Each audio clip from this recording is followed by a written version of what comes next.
You know how some people say it's their dream to be a full-time streamer? Well, I did that.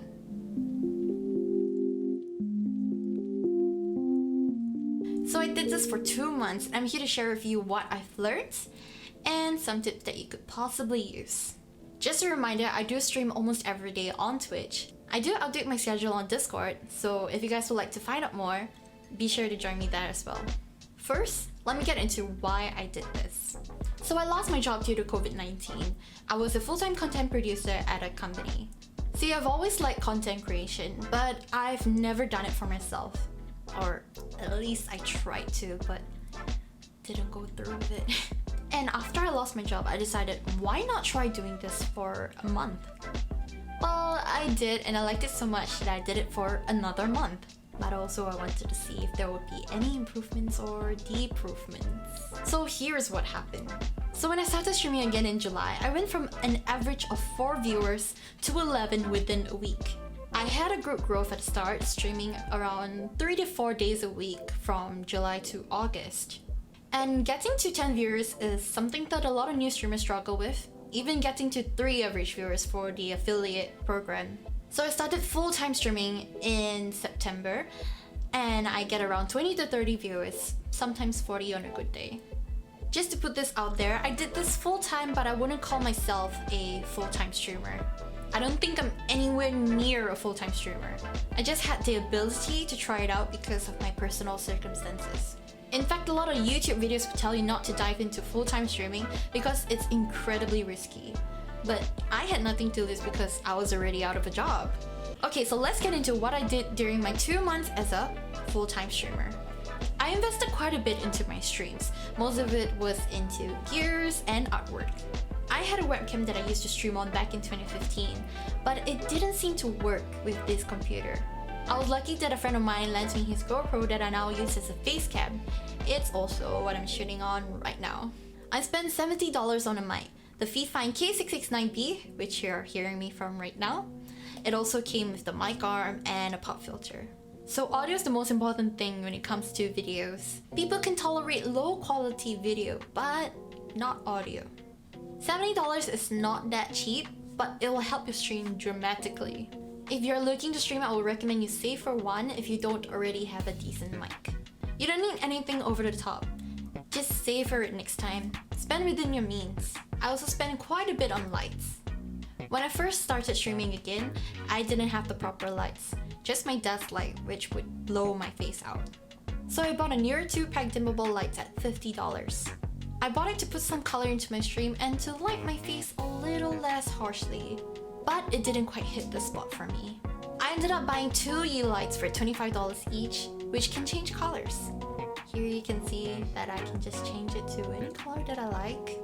And then I cut up a white t-shirt to use as a diffuser on my overhead desk lamp, and it works perfectly to light up my face.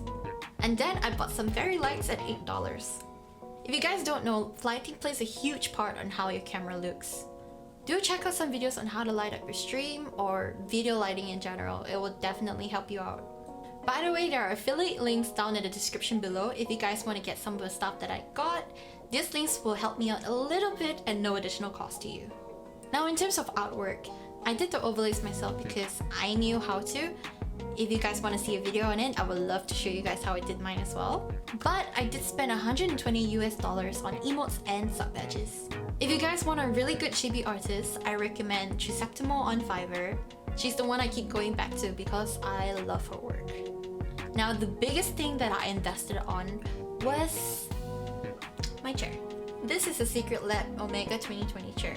This cost me $499. It's not so much for my stream, but it's more for me. I had a really old gaming chair which cost me $80 at a time. It was tearing apart and getting pretty uncomfortable. Like, you could see metal sticking out of it.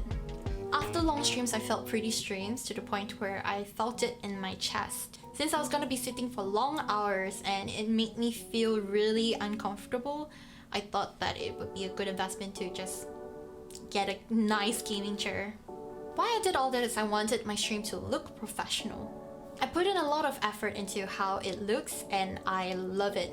I get lots of compliments on how it looks and it also suits my theme. Networking. This is something that some people say it's not the best way to grow. Harris Heller from Alpha Gaming touched on this, and I think he would probably explain this better than I do. His points are valid.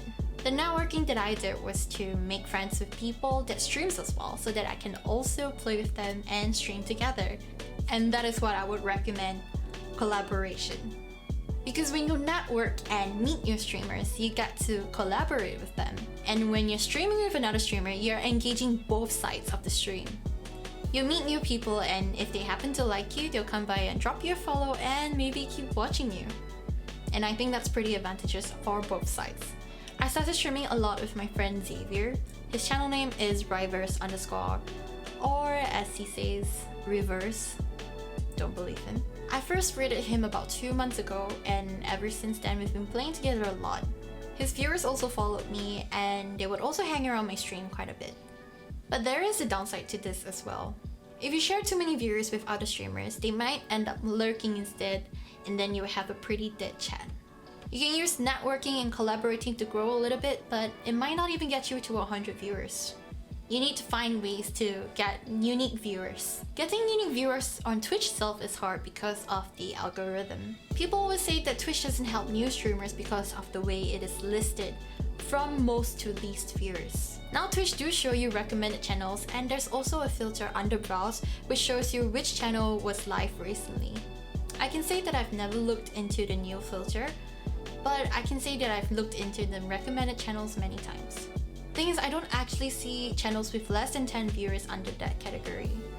I did earn a fair amount while streaming on Twitch. Nothing big, it definitely isn't 4 digits. It'll be enough to sustain me through a sedentary life.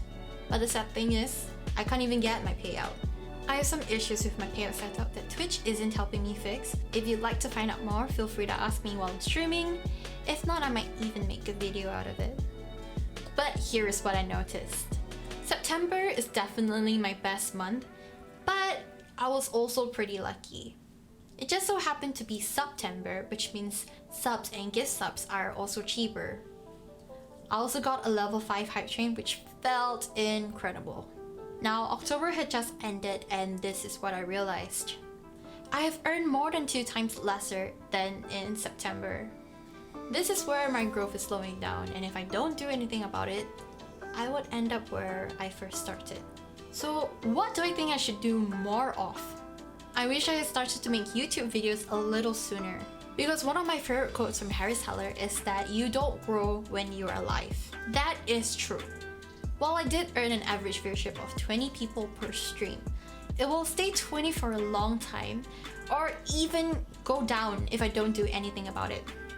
How often will random people come across my channel and actually stay to watch and even interact with my chat?